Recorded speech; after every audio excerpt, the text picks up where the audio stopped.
Hello and welcome to another episode of Nerd Age. This is the show where we talk about everything nerdy. My name is Mick, and with me as always are my co-host Josh. What's up? Corey. Yo. And John. Hello.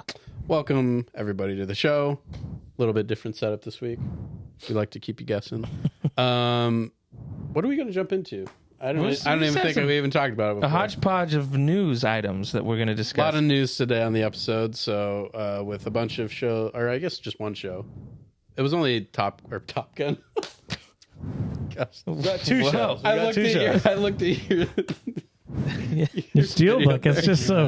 We're going to talk about Top Gun today. We're going to run it back. We got a lot of things. We got news, we've got Mando, and we've got Bad Batch. Bad Batch. We'll Mando. start with, let's just start with the Diablo 4 beta. Oh, sure. That both Josh and Corey have played.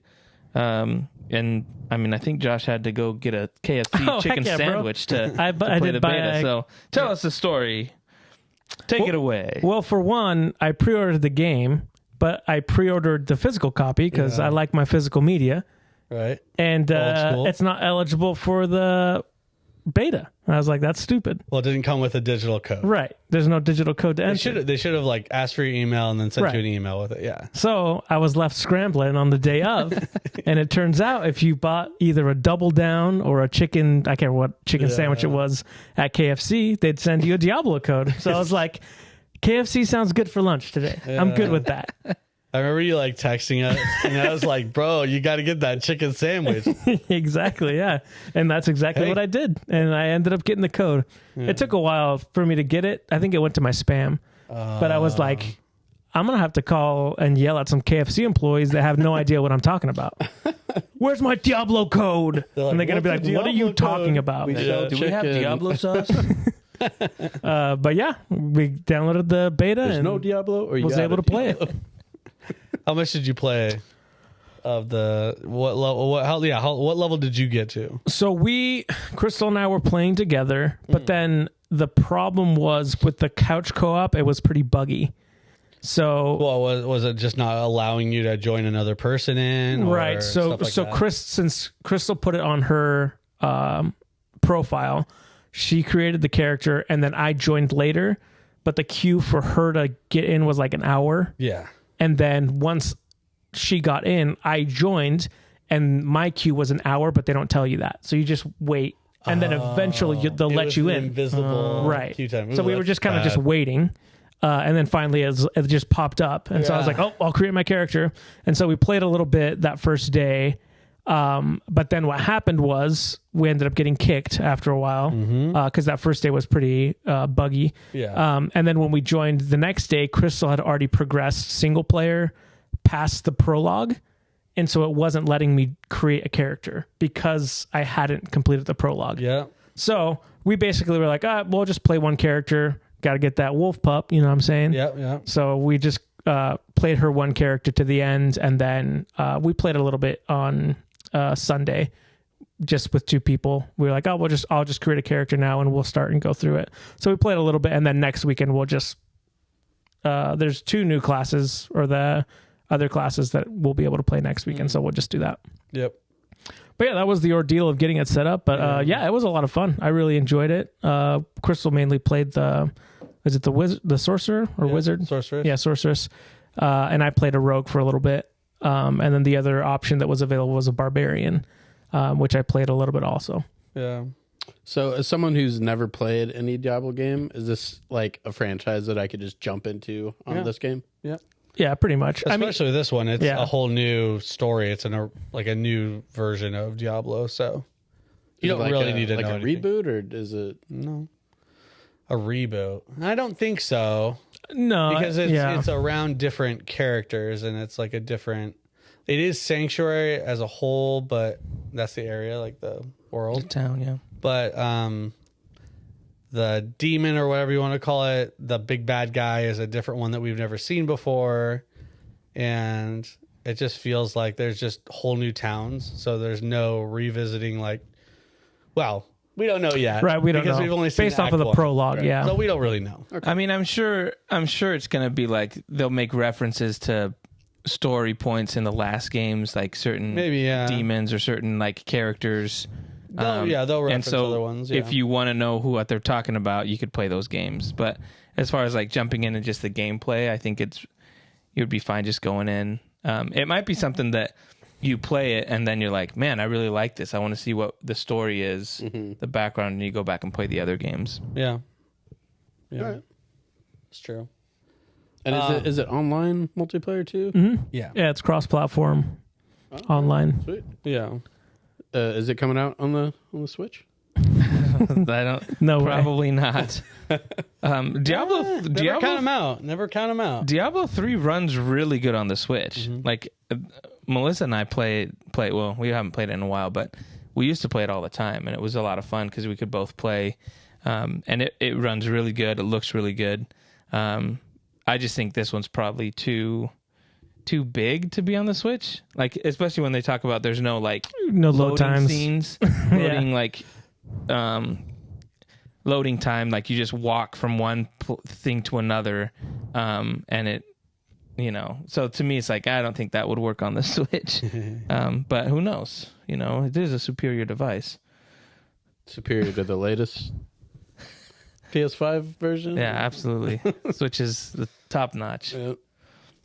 What do you guys think of how does it compare to past Diablo games? As far as does it feel super different? Does it feel like the same, or like the stuff that they've added, does it enhance it? What's your overall kind of feel? I know it's I know it's the beta, but what are you guys' feelings as far as how it compares to the other games? I think for me it feels more of the same. It's definitely a lot darker, I feel like, than Diablo 3, which is what they were saying all along. They were like, we're trying to get back to our roots of kind of like that dark, grimy world. Whereas I feel like Diablo 3 is a lot more almost like cartoony, over the top. Yeah. This is more I guess, serious. And I mean, the graphics are good enough that it's it looks really good. So gameplay wise, it's, more of the same. I thought it ran really well. I mean, obviously there was bugs here and there, but it's a beta. That's exactly what you're there for. You're testing out, what the dungeons that they load and all that stuff. So I thought for me, it was, what I expected, and I just really enjoyed, the visuals are really good. Just the environment, going through the ice world, with the snow kind of blowing through there. I thought the graphics looked really cool. But yeah, pretty much what I expected. Yeah, they do some really cool stuff visually. Probably the most impressive thing that I saw was, when you never really look at the floor of a game that much, but in this game, your camera is pointed down at it. And so it's kind of one of those things you can't avoid to see and notice. But man, in that snow area, I don't know how they did it, but they made it glisten when the snow is slightly frozen on the top, and if you hit the light the right way, it'll glint a little bit. It was like that. And they also had grooves to denote where the trails are and stuff like that. And it looked like it was indented, and it just looked really good, visually. And the sound design, I would say, is probably the highlight for me. The sound of the attacks, the monsters dying, the music, really good. Mm-hmm. That stuff, those little things sound design, animation, graphics, and environment, that's what is this first qualifications for me to be happy with a game, and a game that'll keep me coming back. And for sure, it was really well done. I've got a buddy, I've talked about this before, but he worked on Diablo 4, and I got to see some of his work, and that was really cool. He showed me some stuff early, and just little preview stuff, and I was like, oh dude, there it is. It's just really cool to see that and see it actually in the environment that it's supposed to be in. Yeah, he's fired now, and it looks so good. Yeah. He quit. He's in a different company, so it's fine. So it's all good, baby. Woo. But yeah, so for me, the game, obviously, yeah, you're right, Choop. I play on the PC, and yeah, there were bugs. There was a point where I couldn't go to the next area. Yeah. It was like pushing me back, like there was lag. And so even though there aren't load times, I think they're using a new technology to kind of phase you into a new area without having to do a heavy load on your PC, console, or whatever for that zone. So that's why I think they could make it work with the Switch. I think they're using some new technology that they've done with World of Warcraft, where you can run from the bottom area of World of Warcraft all the way up to the continent, all the way to the top, and it'll do this phasing thing where it limits how much of it it's taxing on your computer. And so I think they're using that new technology in this game. And in the beta, you could tell that it was reaching its limit. Obviously, that's what a beta is for. They're stress testing it. There were people in queue times for 70, 80 minutes. So it was maxed out probably the whole weekend. Yeah. My experience was really good. I got to level 25. That was the max. I got to do the world boss, which was really fun. I think Crystal said she also got to do it. She was sorely underleveled. Yeah. And just got wrecked. I had a really great time being level 25. And guess what? I could still get wrecked. Yeah. I could get one shot. If he ate you, like if he bit you, you were dead instant. So you're there fighting with 11 other people.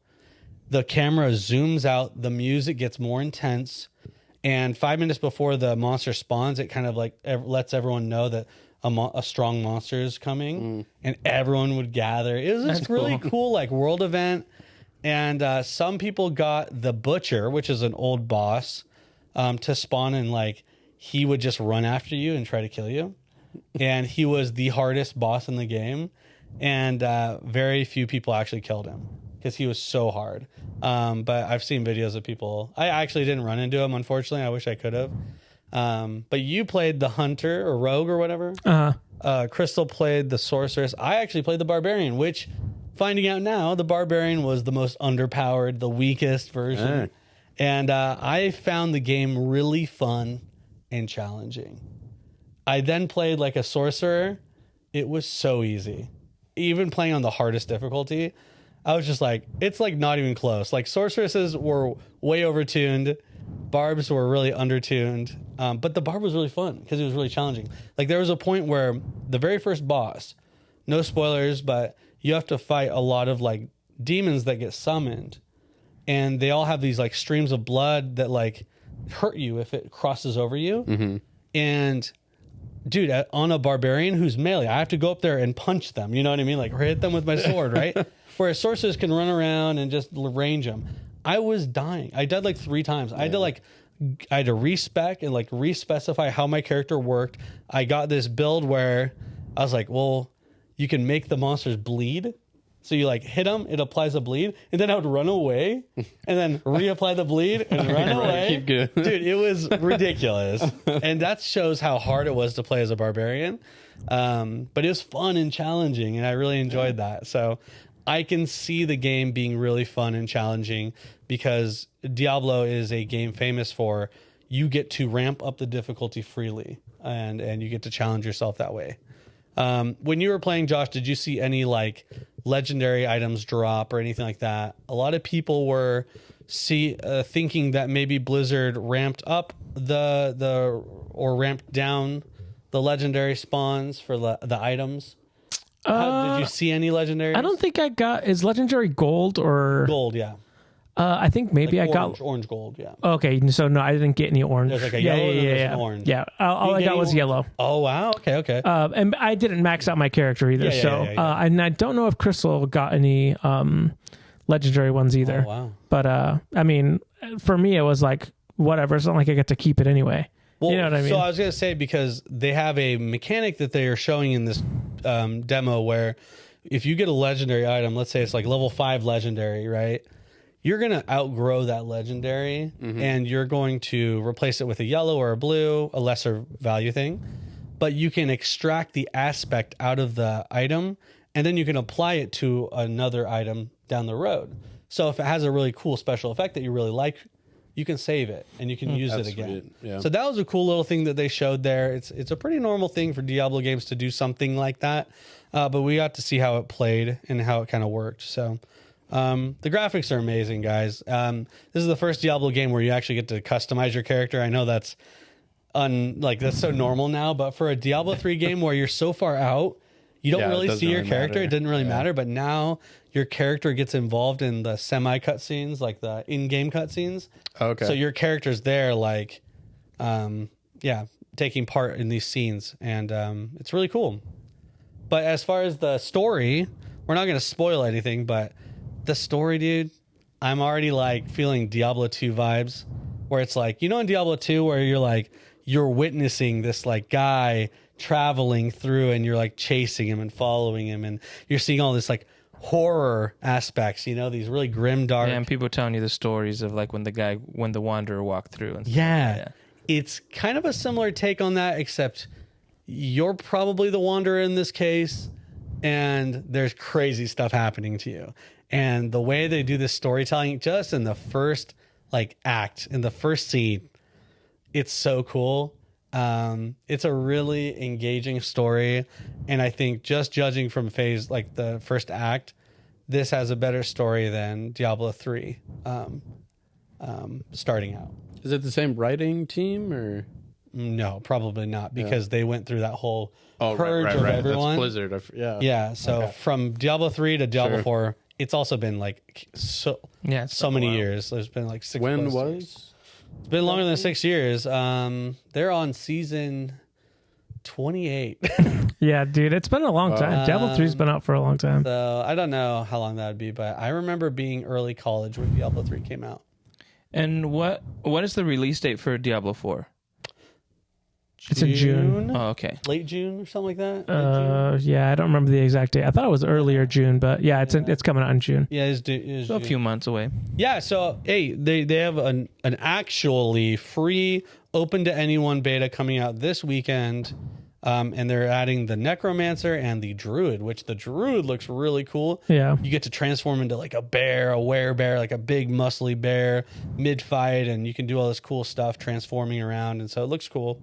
But yeah, I think people are really excited to kind of sink their teeth into these new classes, which we haven't seen in a long time. So Nice. yeah, I think overall for the beta experience, I think it generally gets me really excited for the game. There wasn't anything that was I think the only thing I didn't like was maybe the way the items worked. I'm not sure if actually the one thing I didn't like was the dungeon design. The dungeon design seemed a bit repetitive. It was and a lot of people online complained about this as well, and I think they are legit complaints. But it makes sense because they were touting we have 300 plus dungeons prepped and ready to go. Wow. And so when you do that many, you got to figure there's going to be some repetitiveness. Yeah, sure. I thought, sorry. Go ahead. Yeah. I thought they said that they, the system will randomly create the dungeon. Yeah. Was that not? But they're not true random, right? They have to have parameters, right? And so most of the time, this is what people are complaining about is you would fight through this dungeon, get to a point where there's an unlocked door or some barrier you can't pass. And then there's usually 2 pedestals, and you got to go to the other side and the other side, and you got to get these items and place them on the pedestals. Then it unlocks the door to the final room. And there was I did at least 6 of these dungeons that were the same exact thing, just different items you were putting in these pedestals, all right? And a lot of people saw the same thing. But the thing people need to understand is that this is part of the leveling experience, not the end game. They said that they were going to be doing fully random rifts and stuff like that. And those are going to be completely different to what we're seeing with the dungeons. So I wouldn't be too held up on it. It seems like the dungeons are a way to go in and get these things called, I can't remember. I don't know if they're not aspects, but they were class specific skills that once you get them, you get them. So I think you're only intended to go to these dungeons once or twice, for a quest or to get this class skill unlock. And then I think that's pretty much it. I don't know if you saw the sheet, the page that shows all the class abilities, but There's a ton. So I think there's gonna be a lot of content for people to play, and I think it's gonna be good. Yeah, I'm looking forward to it. Sweet. It was a fun beta. Yeah. So it sounds like it did its job well. I think so. I mean, people are angry. People complain People are about stuff. Like people are like complaining about every little thing, but They'll find something. like it's a beta. Like Exactly. People were like, "I want my money back." It's like you're testing the game. Yeah, like that's the whole point. You're testing to figure out that it's not working. Like that's the point of a beta. So yeah. if you were expecting it to be a complete game, then you're an idiot. Yeah. And what are we 2 or 3 months out? It's like you got time to it's fix crazy. this. But I mean, there was like literally for part of the day, like I couldn't enter any dungeons or anything. Yeah. We would go in and then it would just like go black and then you would be right back where you were. Yeah. So you're like, oh, well, that's not working right now. Okay. All right. Guess I'll try it later. But yeah, anyway. Josh, you're supposed to go to the report a bug button. Okay. Yeah. Nope. Yeah, you're one of those guys. I actually reported bugs. Okay, I'm a good guy. He's actually doing his job as I a want tester. my game to succeed, dude. Okay. I was like, you know what? This is stupid. you know what? On a PS5, it's probably really hard. Yeah. Typing out. Yeah, bro. Exactly. Yeah, I got you, dog. I wrote the reports. Cool. Yeah, well, that sounds great. And I'm sure you guys are even more excited now for the game to come out. Yeah, I mean, I got to temper my excitement because it's still a ways off. Yeah. I think that hype fatigue is a real thing in gaming. And I think some of my friends suffer from it. They get too hyped too early. Yeah. And then they'll like expend all their hyped, excitement. And then by the time the game comes out, they'll be already over it. And it's like, chill out, relax. The game's coming out. Mm-hmm. And when it comes out, you can enjoy it. Just enjoy it the way you're supposed to. So I hope people don't get too overexcited and then they enjoy their time when they get to play the game. So that's the hope, at least. Sweet. Yeah. All right. What do you guys want to move on to next? He had some stuff about Snyder. I had some the stuff that Zack Snyder was dropping. Josh is getting his dropping deuces. Josh is getting his attack mode in troll mode. Yeah. So Zack Snyder kind of dropped last week a little video that said incoming transmission, and it was Ray Porter, who plays Darkseid, just dropping dates. I think it was April 28th, 29th, and 30th. Mm-hmm. And so we didn't really know what that was about. Obviously, people were saying, "Oh, they sold it to Netflix," and we're saying that they was going to continue it. But other people were saying that, because he was doing hashtag full circle, so they were like, "Oh, he's gonna say that he's done with the DC stuff." Yeah. Anyway, he had an interview yesterday with a YouTube page. It's called the Nerd Queens, and he kind of just basically talked about what the event is going to be, and it's he did a Snyder Con is what they called it, where he showed Man of Steel and BVS a couple years ago, I think, and it was before it came out, or no, this was after scenes? they came out, and this was before Zack Snyder's Justice League was even a possibility. So he did Is this a when he viewing was of it. streaming them?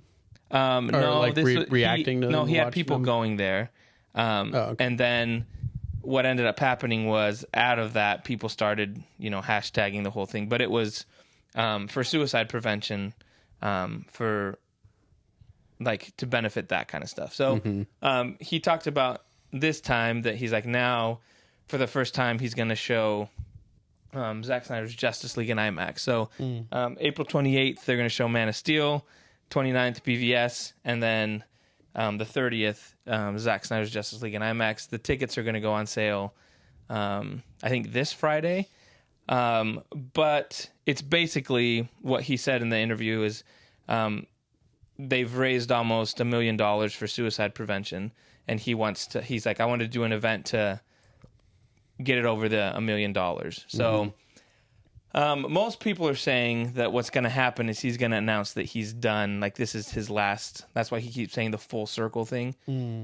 Other people are saying that the last time he did something like this, Henry Cavill showed up, and other people showed up, and then there was announcements of like, oh, we're still trying to get the Snyder Cut released and stuff like that. Can you imagine Henry Cavill coming back saying, "I'm actually coming back this time. For I'm real. back, guys. For real. One more time." So people really don't know.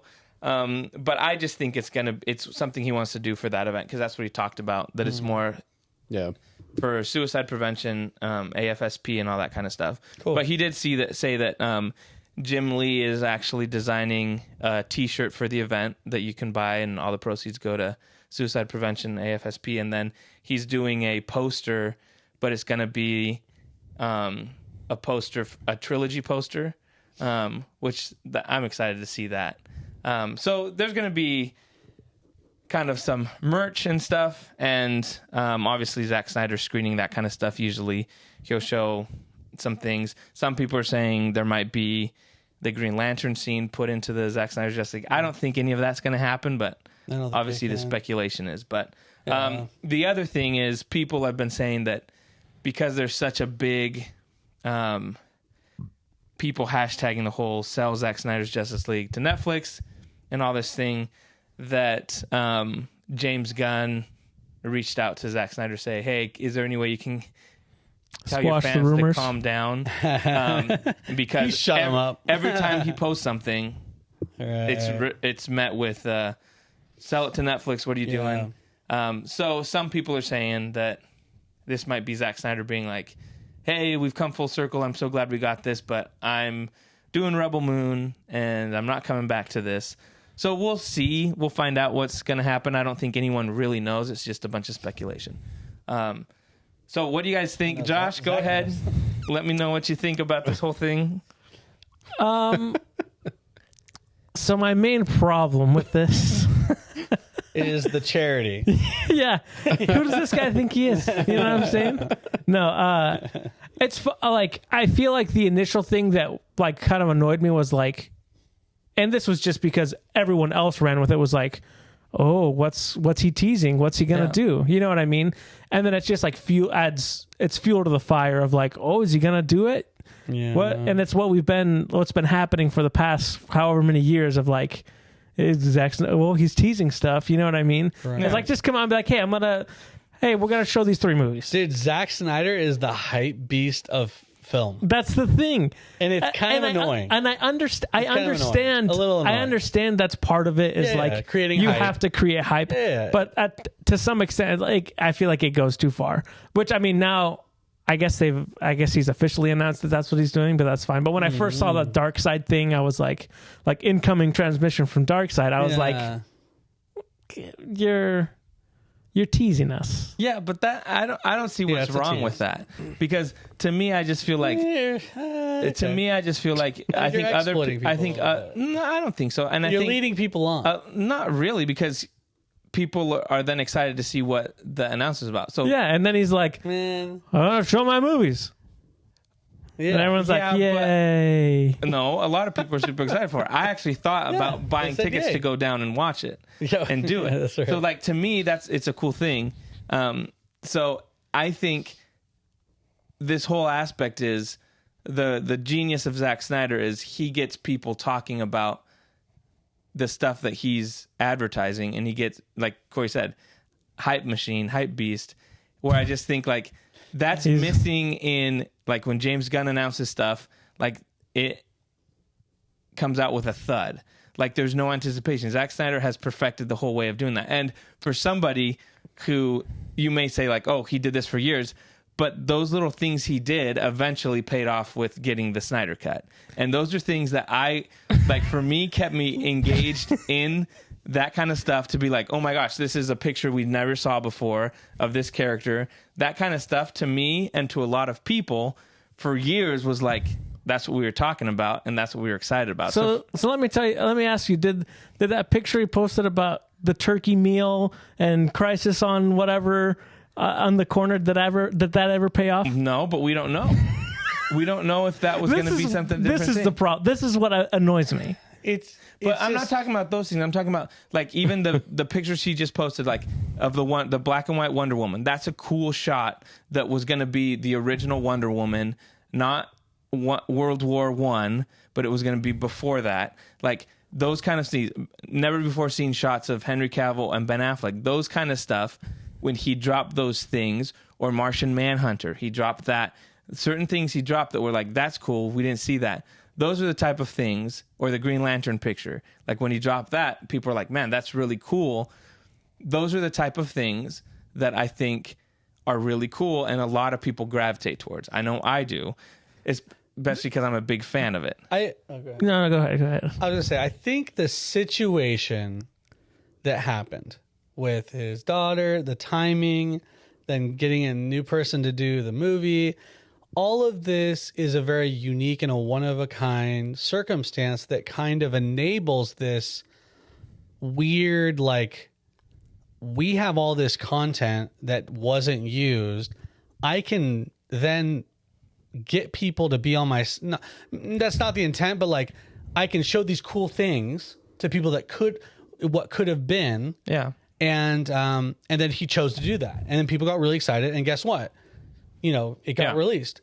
I'm just thinking to myself, how many other directors out there have had situations where they could have like teased a whole new story, or like if they really like were not mad, but like disappointed that they didn't get to do a second version of whatever their movie was. Yeah. Like they could have, like, to the hardcore fans of that IP, they could have been like, look at this concept art. Like they could have done this. What I'm trying to say is you don't see this with other directors. I don't know. Maybe you guys have better insight than I do, but this is like the first time we see this, like, teasing and like putting a carrot in front of the face of like the fans of like what could have been. Yeah. And it's to me, it feels, I wonder what other directors think of what he's doing, because I wonder if it's a like, yo, we just don't do that, dude. Like, you made your movie, like it's done, we move on to the next movie. Or if it's like oh, I wish I could have done that for my movie. Like I wonder what the feeling is for other directors. Like, is this a thing that is, because I don't see anyone else doing it. Have you guys heard of any other director? Like, maybe you guys can think of any, maybe another person Not being really, like, but like you said, I didn't get to do what I got to do, but I'm going to rebel against the. But it's such the a publisher. unique like circumstance, like you were saying. Yeah, I think that really plays that into the whole thing of it. But my question is it obviously you don't think it's a wrong thing to do? Obviously, you love it. As a hardcore fan, you love that stuff, right? But I wonder if it because James Gunn's going to be angry because it is actively hurting the future of DC with some fans, right? Because they're not excited or they're not open-minded about a different direction, with Superman or whatever. And it's like, as the IP owners, it's like, it's an interesting gray area where I'm like, I'm surprised he's not getting in trouble for what he's doing. That was my question. Yeah. Like, I know that like he is the one that shot it, like, and everything, like, it's technically his movie, but he doesn't own those characters. Correct. No, I'm wondering he needs permission to so show somebody those is saying movies. Yes, you can you can release this picture, you can release this. I don't know necessarily the pictures. Well, no, they said he needs to have permission to show the movies, to screen them, to screen them for sure. So they're saying Warner Brothers. Sure. That's why people are saying Warner Brothers are saying we'll let you do this event if you kind of at the end of it say, hey, it's over. That would be a reason why I would be on that team of, I think that's what's going to happen. Well, but just to kind of your point that you were just making, the thing that's a little different is that Zack Snyder does this with all his movies. So it's not just the DC stuff. Like when he's done Army of the Dead, he has released like just stills and stuff like that. 300. He's done Watchmen. Guardians of Ga'Hoole, bro. Ever heard of it? What he continued even with like Watchmen. Like a week ago, he posted a never before seen like clip or picture of Rorschach, and he was like, "This is like this actor's the greatest." And so he goes back to like the anniversary of certain movies. He'll do stuff like that. So to me, it's something that he's. Like he started in music videos, he started doing that kind of stuff. So his aesthetic to directing is different than most like film school guys that just like straight laced directors.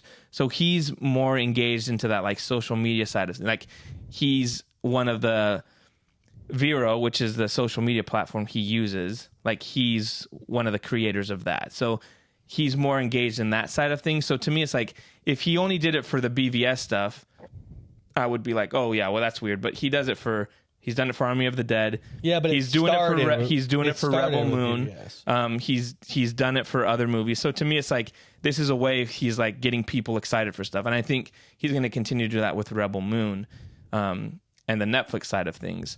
So that's why I'm kind of like, it's just kind of his way of getting hype.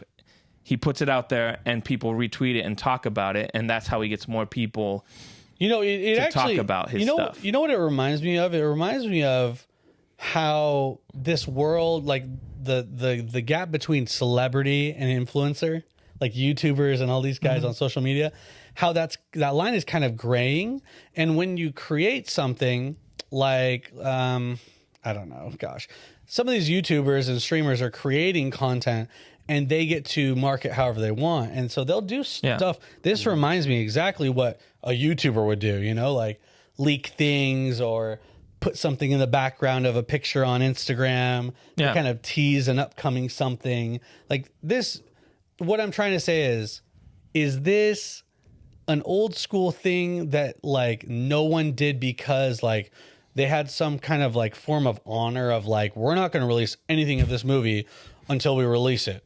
And that's just how we did it. And that's how we're doing it. And is he being a trailblazer in that aspect where, well, being maybe dishonorable. Maybe He has no honor. I don't. Well, you know how things are with traditions and stuff like that. Like there are unspoken rules that people do and don't do. Well, in cinema, Yeah, exactly. But could we see more of this coming out with other directors? Because I think it is good. I think it's good especially with the diehard fans. I think it's a good idea. David Ayer, who did the Suicide Squad, he's been doing this too. Like the last month after Zack Snyder's done it. So he started to drop like Joker pictures that weren't released and saying they like my edit is way better, like all this kind of stuff. So I think other people have doing it. Like they're trying to get the Joe Schumacher cut of Batman Forever because the same thing happened where they cut a bunch of stuff out.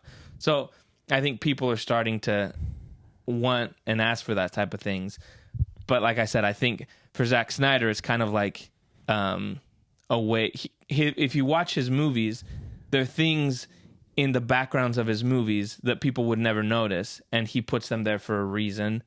I just think that's the way he's wired to be like, oh, in there's the back of directors this, like that. In the back of this scene, there's like in BVS, there's horses in the back of certain scenes that represent certain things, and no one noticed that until he started talking about it. So I just think what was on that billboard with Will Smith movie? What was it called?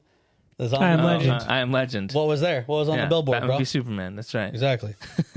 Get it. So I just think that's how Zack Snyder kind of does things, and he'll continue to do that with Rebel Moon.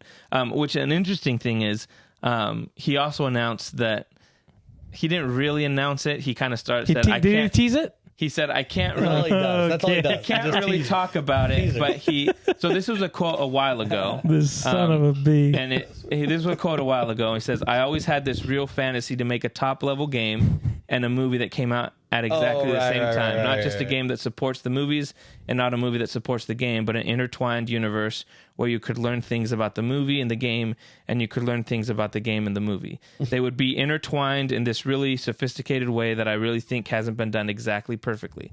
So then in the he's interview, going to be a playable character in Fortnite, right? there you go. In the interview, he said that he's working on an RPG game, and people are assuming it's. Is it called Jedi Survivor? Is it called Last of Us? That would just be interesting if he did something like that and was able to do something like that where it was intertwined with Rebel Moon.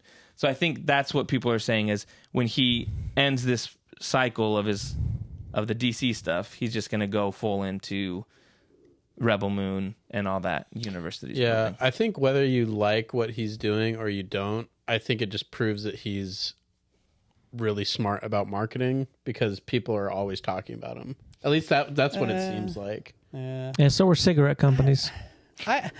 Yeah, when they were selling cigarettes to children. I agree, man. I agree. I'm just He's saying, very smart. I would say that I think you guys. I don't want to smoke Zack Snyder. I think in that very specific corner that you guys live in, yeah, but no one's really talking about Zack Snyder, who I follow. Like, it's not really a greater. Or just wait till his game drops. I mean, Yeah, maybe. I mean, we are. I It's like a think. competitive RPG. I think we are more in the movie side of things. You're definitely more on the video game side in terms of like who you surround yourself with, who you follow. But You don't know me. okay, never mind. Esports. I follow a lot of esports people because it's for work. Really. But that's Yeah. game related. Yeah, That's video game related. Because like in the circles I follow, like with the movie stuff, whether that's like John Campia and the people that and the do Beastie movie Boys. stuff, Yep. they're Chris constantly Randolph. Yep. they're constantly Den of Nerds. Like Hi, anybody Rudolph. that talks about superhero movies, Zack Snyder is always a topic on those things. Like even they're still bringing up BVS, they're still bringing up his stuff. So there's a big aspect of Zack Snyder is whether you love him or hate him, he's always in the conversation. So I think that's done because obviously he brings out a lot of emotions with people, like whether people like really hate him in his movies, people really love him, but the aspect is like people are always talking in those circles about it. So I think there's a reason why his movies are so what's that term? Polarizing. Polarizing. There you go. So and people are always talking about it. Now, Josh, I totally interrupted you a long time ago. What were you going to say? No, You don't remember. Sorry about that. I was just gonna. No, I don't even remember if you interrupted me. I was just gonna say I don't hate Zack Snyder. Yeah, same here. I pretend like I do. Yeah. I really don't. Yeah, no. What Like I do. upsets me about it? Not upsets me. I'm not upset, guys. Bothers you know what I mean? Bothers What bums me out about this is that to me, these teases don't do anything because he's not making more movies. You know what I mean? That we know of. Like he's not making. I'll repeat what I said. He is not making more movies That we know of. Sorry, Batman. Sorry, DC movies. DC movies are done. He's He's making- not carrying on Justice League 2. That we Correct. know of. And so the fact that he can just put things out there like, oh, it comes full circle. A dark side sending a message. Yeah. And it's like, in my heart, I'm like, that would be really cool. I would love to see Justice League Part 2. But it's not going to happen. And a picture of Wonder Woman or a picture of Green Lantern doesn't do it for me. Yeah. So I'm like, I think he's. do your Snyder Con and let's get on with it. It's not- Rebel Moon. I'm a Rebel Moon fan. All 100%. Let's go, baby. Yeah, let's move on. Let's move on. It's Yeah. not coming back. Yeah, I get, No matter what we want. I get what you're saying. You're saying more of a he's giving like false hope to something that there is no possibility or option Right. in the mix. I get that. Listen, The good thing is it's for charity. I feel like that. no, that's fine. Yeah. I feel like that's it fine. does, like to me, because there's another guy on Twitter that I'm always interacting with. Blue Angel. No, it's Bridging the Geekdoms is their podcast, but he's always saying the same thing you're saying. Like it's just false hope, and it's like gets people all excited and for nothing. But I'm like, what's the problem? To me, What's the problem with a little false hope? No. You know but what I'm saying? like, I don't find. Well, I don't see the problem. I don't I mean, find anything wrong Hey, with being like. you've been cured of cancer. Just kidding, No, bro. that's not what it is. That's not what it is because You keep relating it to like it's like This is life- cigarette this is cancer. life and death. It's not. It was This is probably life lung and death. cancer, right? As a fan of the movies, you may not get excited for those, but when I see we do. That's the thing. What I'm saying we're like, is- wow, that would be sick. what I'm And saying then it is doesn't happen. when I see it, I'm like, that's a really cool shot. I've never seen that. The amount of saved images I have in my phone of these things, to me, that's cool to me. And when I wake up and it's like Zack Snyder posts something on Vero, I'm like, oh, that's really cool. So it does no harm to do that kind of stuff. Does that make sense? It's like if it was any other thing, it was like the animated series, a lost episode of the animated series or Dude, something. it's so. Those type of things are like, I love that type of things. It's so Gladiator, like when I got the Gladiator extended edition that had scenes restored in it, that's a cool thing. Those are So actual to me- scenes, though. but in a movie. But I'm saying, like, for me, it's cool to see those shots that haven't been released or those ideas that he thought of that never happened. That's a cool aspect of those movies that I just want to know more about. And that's as a fan. So to me, it doesn't affect me to be like, that's a negative. The way you're describing all this, it's so funny because it reminds me of when people are fans of like people like YouTubers or celebrities. You'll just be on board with whatever they do. Yeah, sure. Like those guys are so big now that you have kids who are growing up and they're you. With Zack Snyder. They're saying, I'm so interested in what he posted. Because you're just a fan of the person or the IP or the whatever. But it's just so interesting to see you're so similar to that. But it's so interesting. That's not anything different than me being excited for Christopher Nolan. Like when he puts a movie and stuff like that. So I just think it's interesting. Those are that I don't see that as a negative. I didn't say it was a negative. I said what Josh I'm relating to that. What I'm saying is what I'm referring to what Josh. What Josh was saying that like he does, it bums him out or he's like, it's a negative. And I'm like, what I'm saying is because it's a different media as what he's considering it. He's considering it as teases and little like treats you get to see, but there's no main meal. And I'm saying it's more of like you're just experiencing the person and his thought processes, and he's showing you these cool things. Yeah. And you're just along for the ride, and you're like, I'll take anything. I like snacks. I love the way he thinks. I love the concepts he does.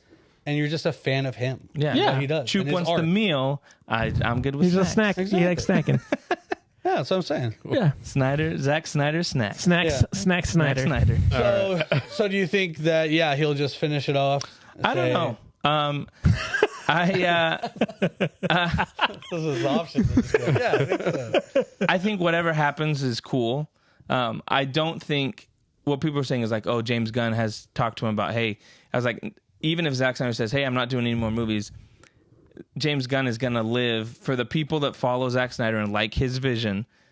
James Gunn's always going to be in the shadow. It's like any Superman they pick, it's always going to be like, you should have had Henry Cavill. Henry Cavill's better. But nothing's going to change. So to me, it doesn't really make sense to be like, he's doing this to say goodbye. I think it makes more sense if he's just doing it to be like, hey, I want to focus on Rebel Moon. All you fans of me, like now hype this up kind of thing. That would make sense. But I still think it's going to be I think this is going to be, because the fan base is so strong as far as like the people that really love these movies, I think there's going to be a recurring thing that he's going to continue to do. He's going to tease us every year with the Dark Side transmission? No, but it'd be different characters. There's also other things like he might announce they do a graphic novel to finish his stuff. There could be stuff like that, or an animated movie that I'd be fine with that, because I'm like, that's content, actual content. You know what I mean? Yeah.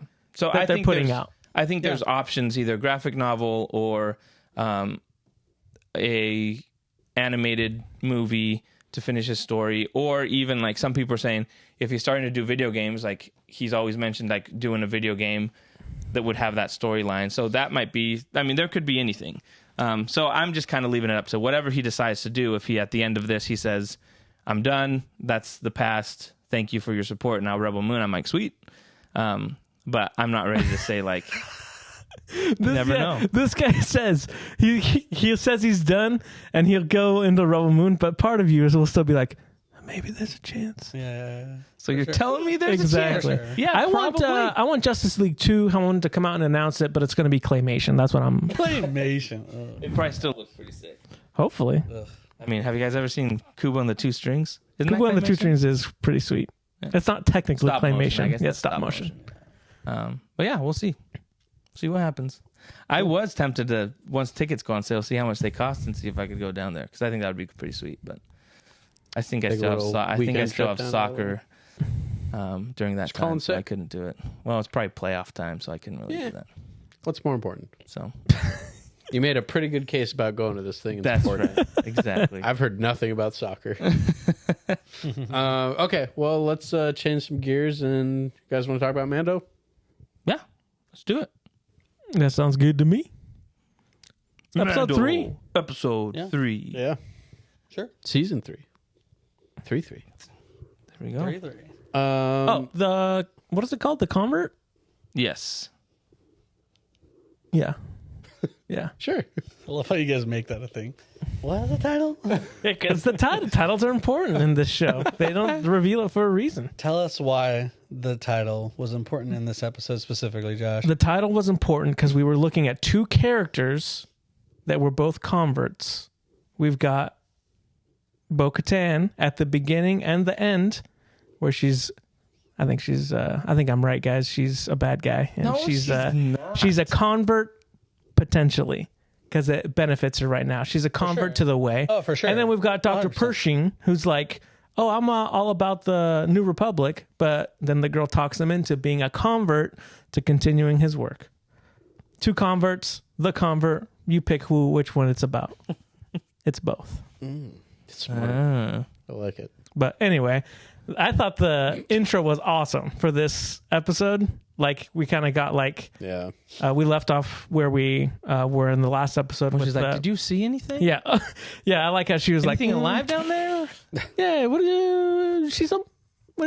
look around down there. She's anything with He's like, horn? no, He's like, I didn't see anything. No, I didn't see anything. She's like, oh. All right, Me dope, neither. Yeah, me neither, right. Yeah. And then, yeah, just I like how, afterwards she's like, she says this is the way, and then he says this is the way, and then Grogu's like, Yeah. They just stare at him. yeah.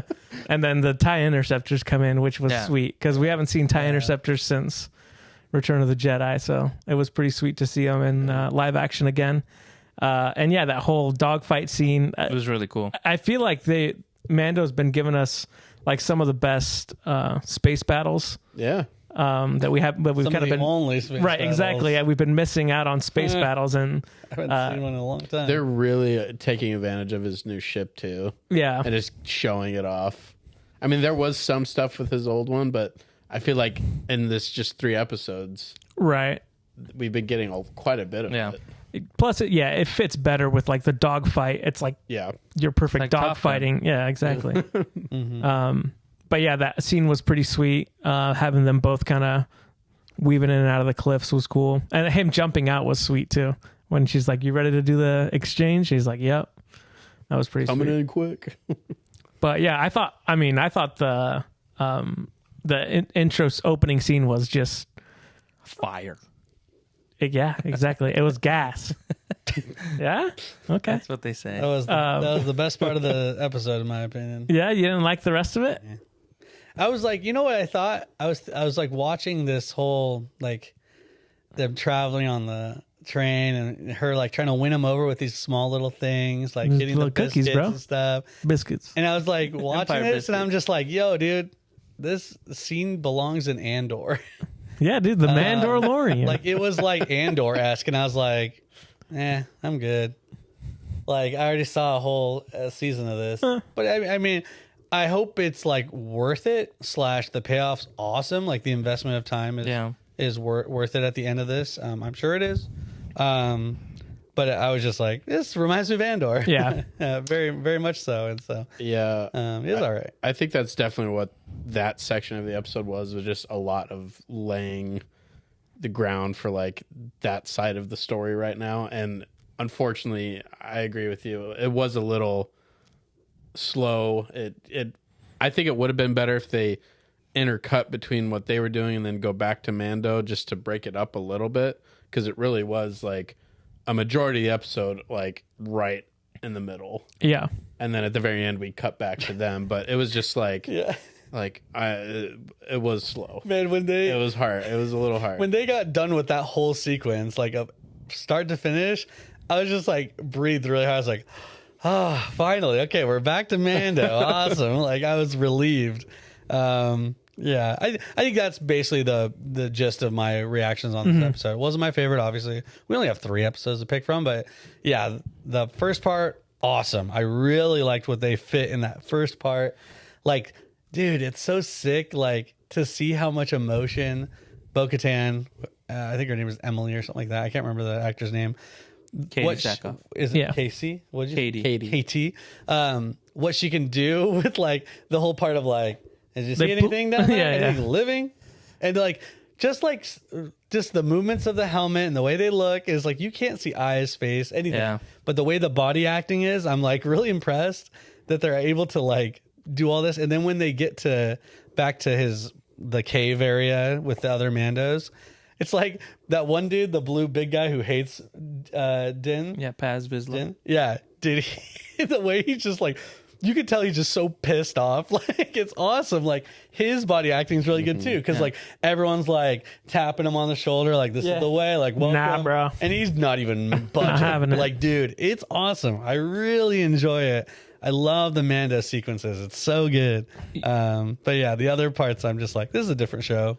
Yeah, I read hopefully it pays off. I don't know. I read an interview with Katie Sackhoff who was mentioning that. She's like, because you can't see my face, she's like, I'll do a scene and then I'll go and rewatch it on the screens. And when I first watched the episode, I was really impressed with what you're saying, that you see the emotion. Like, even when she's like, she's like when she's asking and all those things, like, are you like, because she doesn't want to believe that what she just saw a mythosaur, right? Because she's the whole time she's like, those are just legends. That's not true. You think it's that? Yes. That's exactly what it is. I think it's something I think else. she's saying, like, she wants, because she still doesn't want to believe, she's the ones to have confirmation. That's why she's asking in a way that she's like, did you see something? Because she doesn't believe it. And then at the end of the episode, I took it a different way. At the end of the episode, when everyone is like patting her on the back and stuff, and even the armorer, this whole time she's been calling them, they're a cult, they're crazy, this whole thing.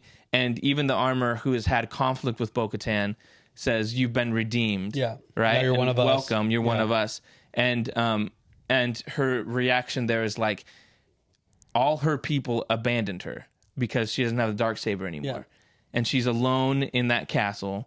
And these people that she's thought was a cult and were her enemies have now accepted her. That to me was like, her response is kind of like, what is going on here? Like, how can this be? Yeah. So I think where you're saying like she's the villain, she's keeping things hidden, I'm seeing it as like she's actually being converted back to not a cult. Everyone keeps saying it's a cult. I don't think it's a cult. I think they're reverting back to the original. That's what people in cults say. No, it's not a cult. It's not a cult. We just we never do certain things. We say the same things over and over again. Not a cult. Not a cult. We just all wear colored sashes and they mean stuff. But no. We never take off our helmet. This is more going back to a tradition, more of a faith. It's not like they're not gonna.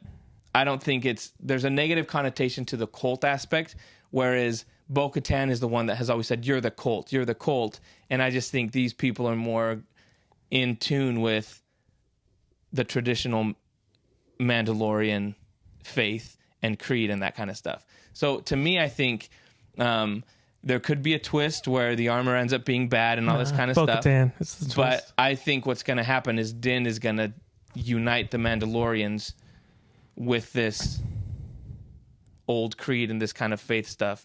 That's what I think is happening. So all that to say, her acting is really good as far as like getting the emotion through the mask and all that kind of stuff. Being able to like read her emotion in that moment where it's like, you can tell she's like, oh my gosh, like it's like what it used to be, you know, like being a part of something. This is what the Mandalorians were about, being together, working together. Like, and I just like got that from just the very simple motions that they did.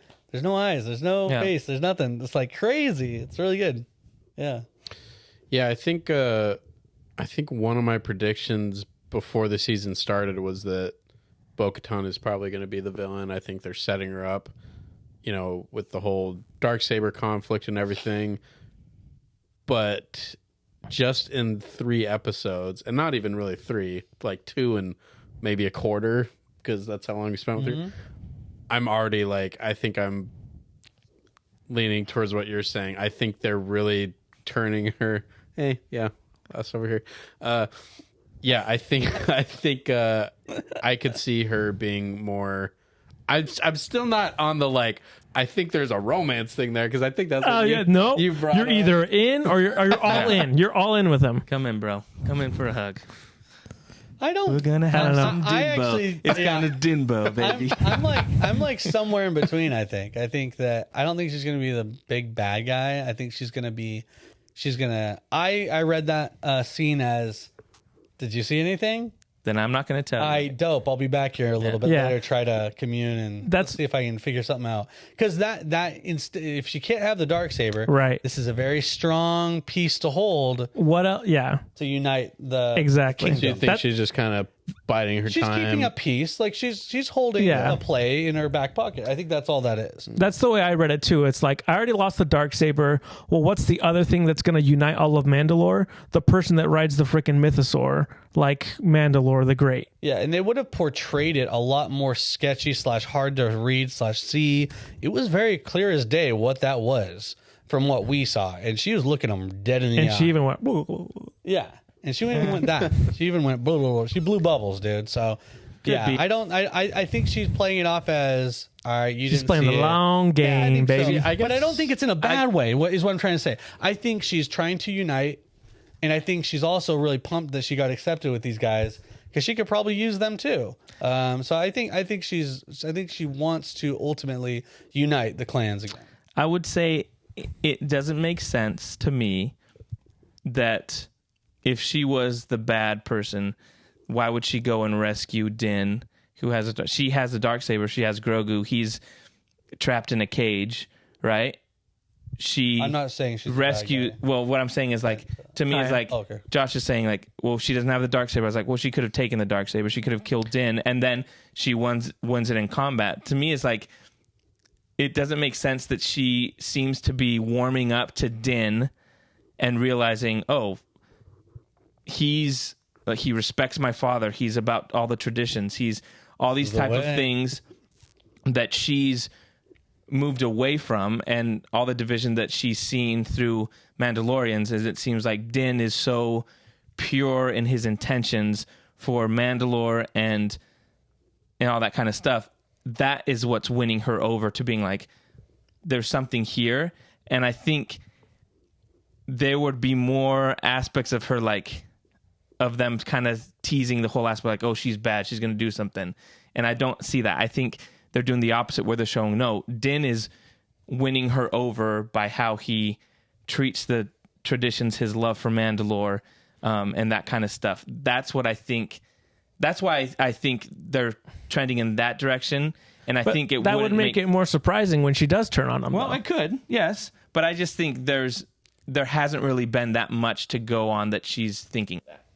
I think when she said let's get rid of him once and for all.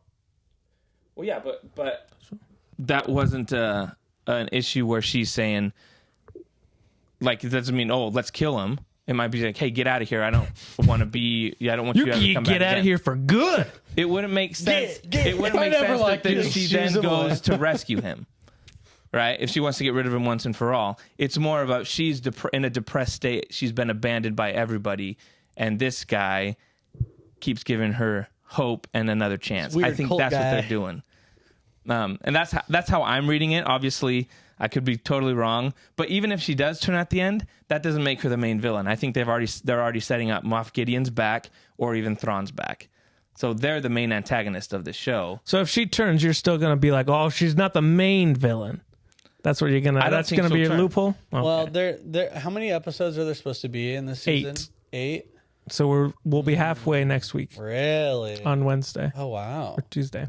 Because I would say if it was long enough, they usually have a mid-conflict, like a mid-season conflict to kind of have a little up and then a little down and then an ultimate climax. But I don't know what would be that clash. Yeah. I'm not really sure from what we've seen. So I don't know if she plays some quick move on him. I don't know. The other reason I don't think is Dave Filoni loves Bo-Katan. I don't think he'd make her the villain for a new character that Favreau and him created. I think there's more of a story of redemption in the Mandalorians that he's been playing on for a really long time. That's why I don't think he'd make her the villain. I'm team Unite the Mandos. I think that's what's going to happen. Faux show. As long as she doesn't take her helmet off, we good. I can't wait for her to pull Din's helmet off. and make out. No, she's just gonna pull it off and be like, he's not worthy anymore. See ya. Suck it. Nah, dude, it's gonna be the kiss that unites the Oh Mandalorian. my gosh, that'd be so lame. It's dumb. But it has to be And she goes, it's because I'm so in love with you. Why don't the Mandalorians have little mouth holes? Like Power Rangers. Yeah, little opening, little windows. That would be pretty sick. Make eating and drinking a lot easier, huh? What? It's very it's pretty bad that they have to lift it. It is tough. Just saying. I will say about the middle part. I know you guys didn't like as much.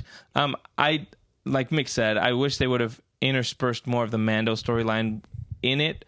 It might have felt weird, but to me, it probably would have helped. There are some things I really liked about it. They're setting up Snoke, Palpatine cloning stuff. For sure. And we knew they were going to start doing that because they need to bridge that gap.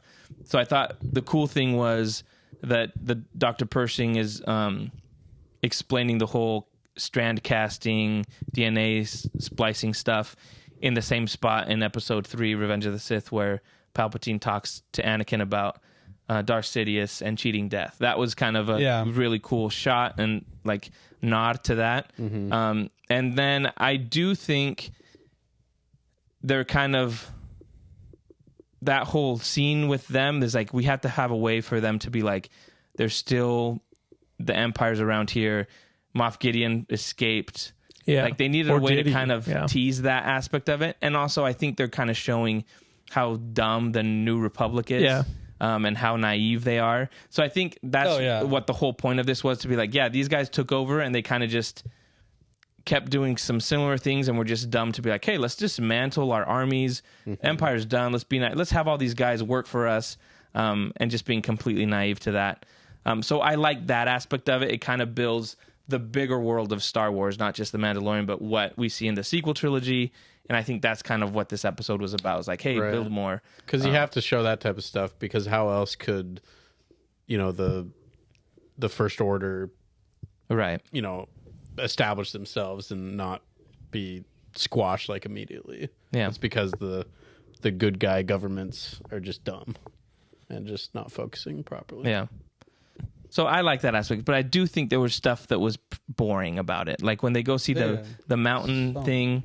I thought that was interesting. I like that, but what part? Where they go, they're like eating the highest peak. They're eating the proton pops or whatever. Those little things are fun. I guess. Did those proton pops? I just felt like those scenes took a little too long. Yeah, and I get you have to do that, but here's an interesting theory I saw. Though it didn't look as good, by the way, in my opinion. Like the green, the volume, the volume, separation. It looked a little weird, but picky. Were they teasing Thrawn in this at all? I saw someone post a thing where they're like, when they say Bo-Katan, when she sees all the TIE fighters, she's like, this is not just a warlord. Yeah. Like, there's too many. And in a Rebels episode with Thrawn, he has his TIE interceptors do a certain maneuver against the Ghost. And they're saying these TIE fighters were doing the exact same maneuver against Bo-Katan and Din. So they're like, was that them just in a roundabout way teasing these are ran by Thrawn? That might be interesting. They also kind of in the first episode teased the whole Purgles. So that's kind of an indirect for people that know. It's like, that's Thrawn. Yeah. So that's kind of interesting. What do you guys think of that? Is there any chance Thrawn shows up in this season, kind of at the end to be like, well, he better. Or are they saving that for us? I had that on my predictions, didn't I? I can't remember. But what do you guys? Now that you've seen 3 episodes, is there a chance of that? Do you think that's gone up at all? Or? I think they are setting up a bigger bad guy, and I think it will be Thrawn, because I thought the same thing, not the maneuver thing or whatever, but when they were like, this is way too many TIE interceptors for a warlord, which is like, we already know Moff Gideon was also like kind of like warlord level. Yeah. So there's got to be someone else that has more. I think it would be weird if they're like, Moff Gideon escaped and he all of a sudden has these TIE interceptors now.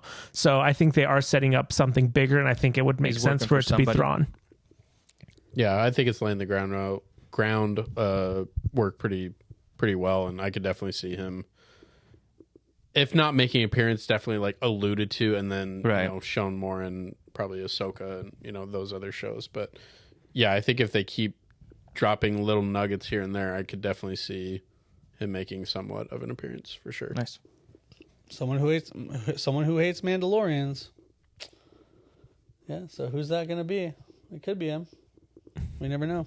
But yeah, very targeted attack. The last thing I'll say, so we already know, I guess, what the next episode is titled because Carl Weathers spoiled it.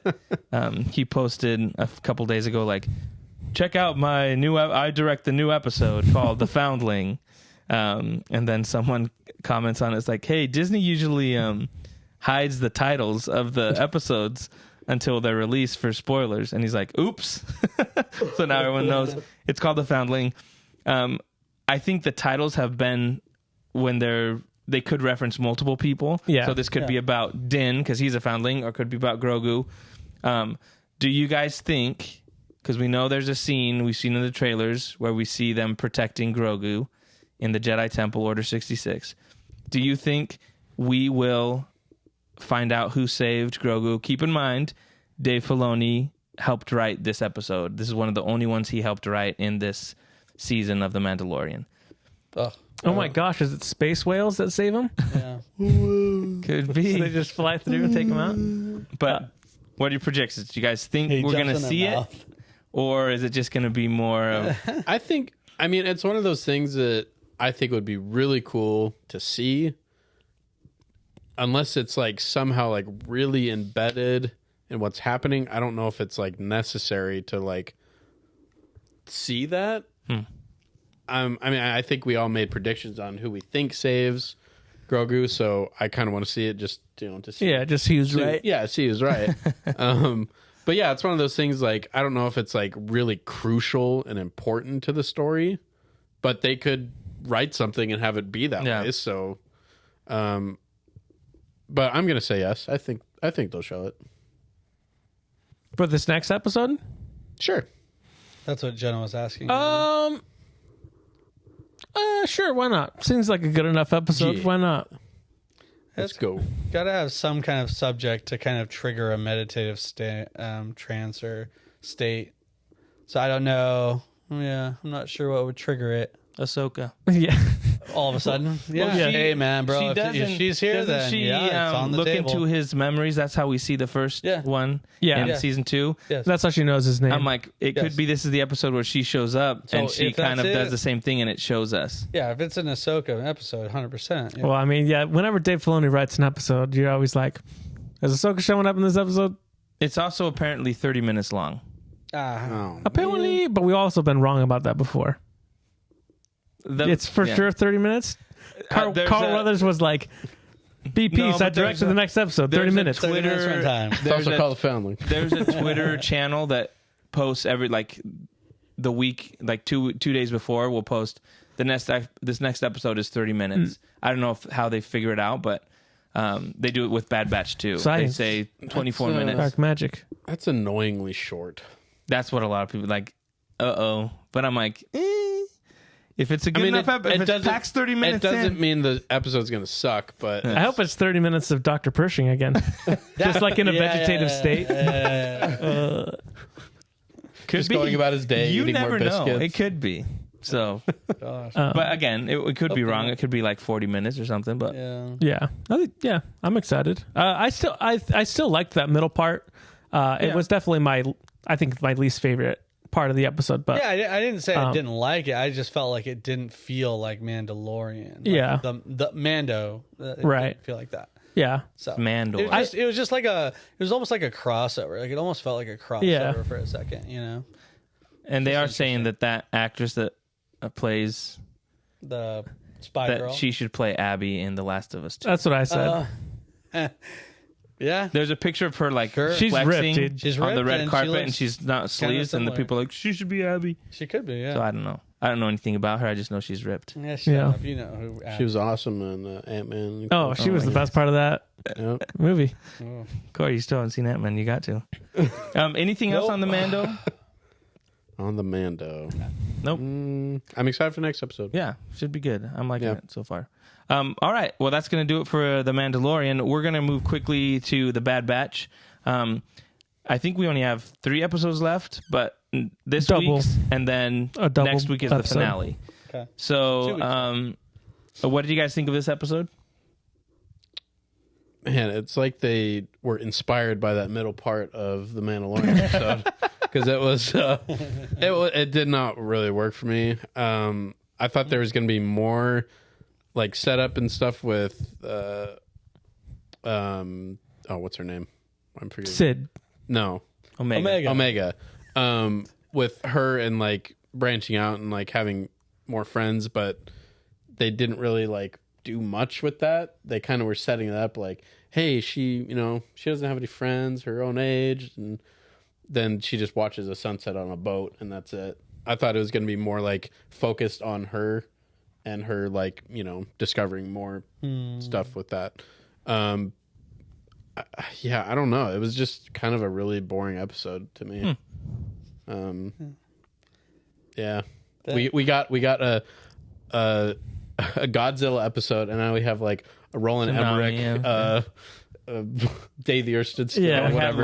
The Lion King, or Day After Tomorrow, natural disaster episode. So yeah, we're gonna get more. Man, gosh, dang, Mick, we're on opposite sides, bro. I mean, I feel like I actually like this episode because of what it accomplished, and I think what it accomplished was this sense of, and they've done this in Star Wars shows and movies before, where they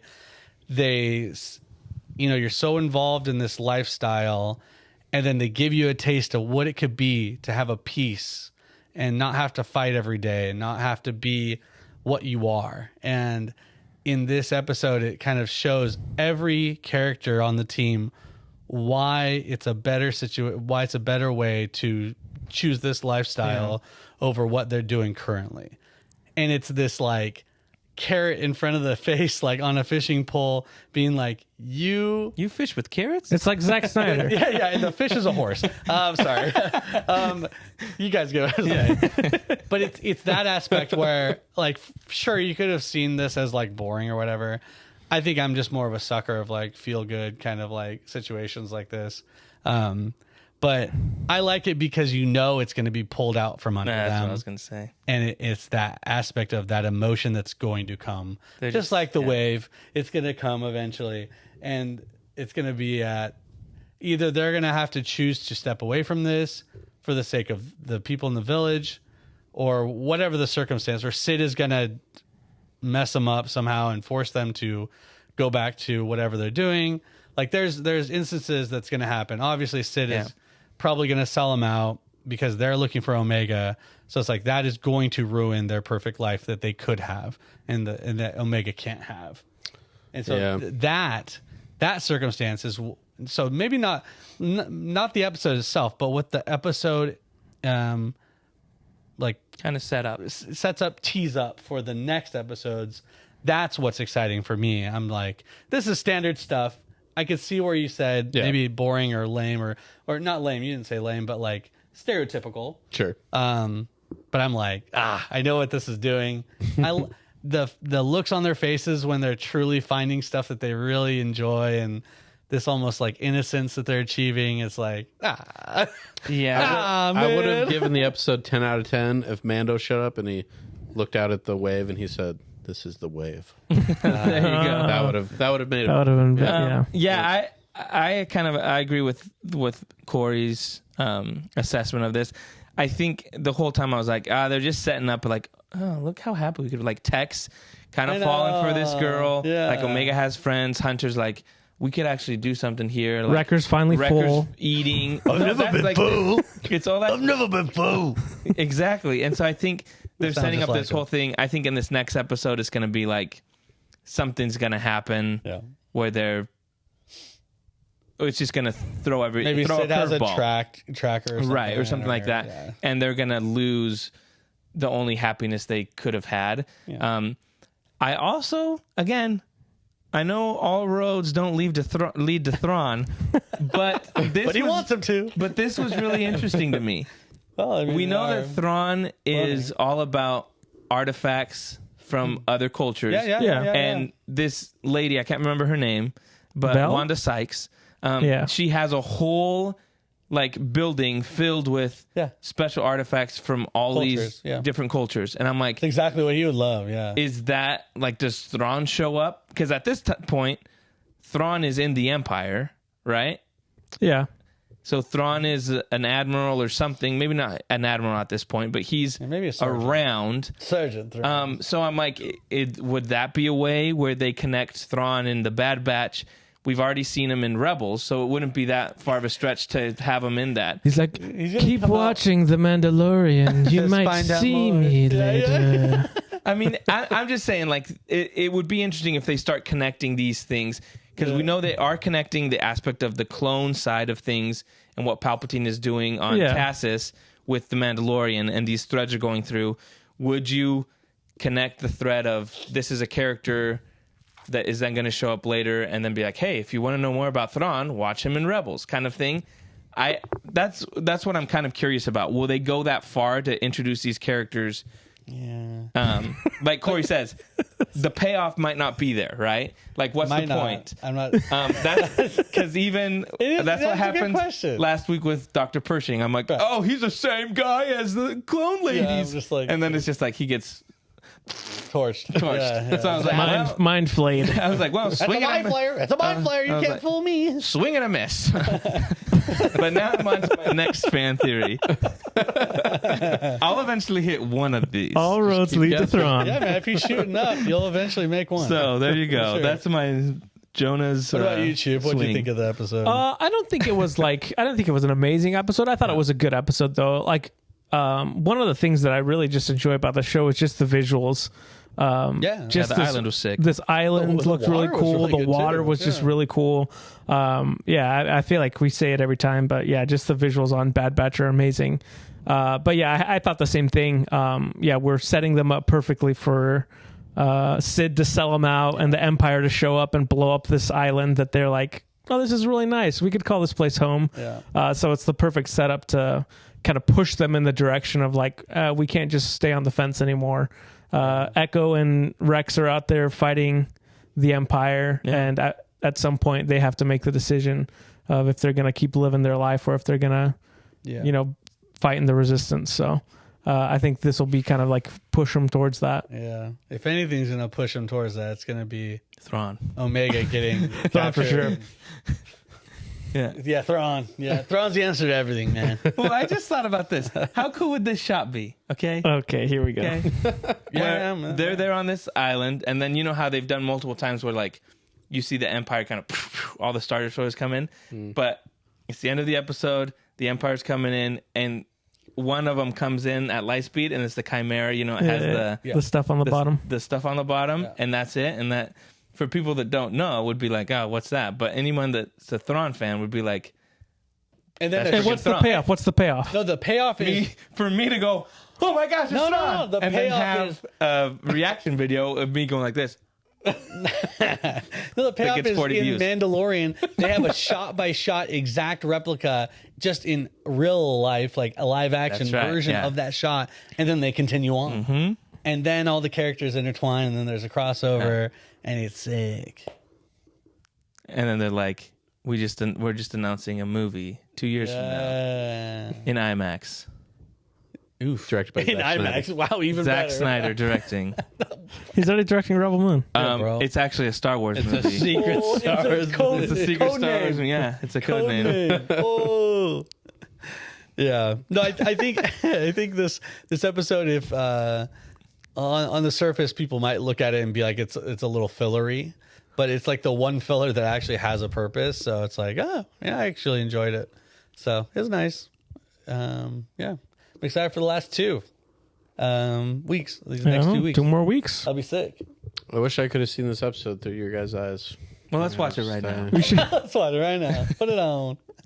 I do know what you're saying, though. It felt like for sure. Those little, like, I almost dozed off a little bit during the tsunami part because I was like, they're just like going up, like climbing ladders, getting the old guy, and they're walking. And I was like, okay, like I did feel like there could have been more. The action just seemed like kind of generic, like you're saying. Well, and I definitely saw what you guys were saying about like oh, they're showing them what like. But did you though? A civil. You're saying you did, but Now I'm saying it. Like showing them like what a good like civilian life basically would be like, and then the whole thing about like it being ripped away from them. I feel like they were trying to do that with the wave, and then maybe it's not, and now is something else bad going to happen? Like, it just seems weird that they're going to have probably two things that take them away from this basically paradise that they could have. So I guess that's what to me seems just a little bit off with it. I feel like like a better way would have been like maybe tease something at the very end, and then a to be continued thing. Like maybe like Thrawn's ship comes out of the sky. Now we're talking at the very end and cut away, or I don't know. It just seemed a little weird to me. I didn't really know what they were trying to do with the wave. I guess I don't know. I'm sorry. So I'm running this D&D game, and actually, I don't think any of the people who play in my game are going to listen to this. So I'll just say it. But so. What I'm doing in this game is I'm basically running them through this city. I'll censor this out, by the way, so they don't. Yeah, thanks. Yeah. Just gonna go. Spoilers. What I'm doing this game is spoiler for 4 people, right? Yeah. I'm basically like having them meet these really nice people, like these really nice. This whole town is just there's some not so great people, but there's a lot of really awesome people, and it's almost like there's one player, James. He's like, this is like too nice. Like there's something wrong. There's something wrong here. Right? They're cannibals. So it's like the same aspect of like everyone was so nice, everyone was so perfectly like everyone fit in their places, and everyone was welcomed, and you have a little bit of a joined struggle that you have to go through, and then you bond through that, and so that's what I think the wave is that they have a bonding moment where they're like, yeah, sure, they're really nice to them, and then half the village got destroyed, and then they're like, we bonded through that. Like Hunter has that realization.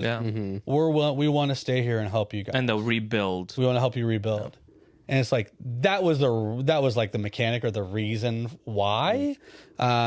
Whether it's believable or not, that's up to you. Yeah. But that's the whole purpose is that like I'm having these guys get won over by this village, and then I'm gonna have something bad happen to the village. Yeah. Because then they have something to fight for. Right, because they have something to lose because they created bonds with those people in the village, right? It's the same idea. And I have a feeling we've talked about this multiple times where we're like, where we feel like certain episodes should have been back to back. Like, if they would, I have a feeling this next episode, we're at the end of watching. We're going to be like, they should have put these 2 episodes together, but they needed an extra week to get. Yeah. So I have a feeling that's what's. I'm thinking a time jump is going to happen, and they've been like working. He always likes time. They've been it's going to be like they've been repairing the city, and they've been helping that, and so it's like we've been here for a few months, like, and then something's going to happen, like you're saying. The Wrecker's going to be overweight. That's how they're going to tell us. He's just like full. But I just think I'm always full now. I just think it's going to be like there's going to be something like we've been here for whatever helping you guys. Yeah. But I just think. That's my prediction is these 2 episodes probably should have been put together, and because that's happened in the past where it's like the schedule kind of had to divide them up, but they were originally intended to be they need to get to the season finale episode where Thrawn shows up so that it matches up with Mandalorian where Thrawn shows up. That's why. Exactly. Yep. Hey guys, 100%. It is kind of nice to watch back to back. Like I put Mando on at midnight, and then I'm like nightcap with my Bad Batch. Yeah, I always watch them back to back too. 1:30 in the morning, and then I'm ready to go to bed. That's crazy. I don't. I watch it on the. I just watch it like I don't know. And when cool things happen, I wish I could text somebody that no one else is up. So I'm like, I'm up watching Mando, bro. Oh, okay, well I'll text you then. I don't stay up for Bad Batch. So I'm like, I gotta get up at 6. It's only 20 minutes, bro. It's only 24 minutes. What's 24 minutes for you? It's a lot. Do you fall asleep immediately? No, because I'm hyped up because of the episode. Well, let the hype go down with Bad Batch. Put you to sleep, bro. Yeah, watch out, dude. Thrawn's gonna pop out, dude. And this next episode is only 30 minutes for Mando, so you can watch both. I might. We'll see. There you go. Yeah. I'll be texting you after the Bad Batch episode is like an hour. So. That'd be crazy. Just flop it. All right. Well, I think that's that'll do it. That'll do it for the show. I think so. Yeah, follow us on Instagram, Facebook, YouTube, Twitter. Not TikTok. Not TikTok. Oh no, bro. The channel's probably still on there, so you can watch old. So it's still just watch our old stuff. Just over. It's still uploading your data to the servers. Probably. I deleted the app, but who knows? Good job, man. Good job. Yeah, thank you so much for hanging out with us.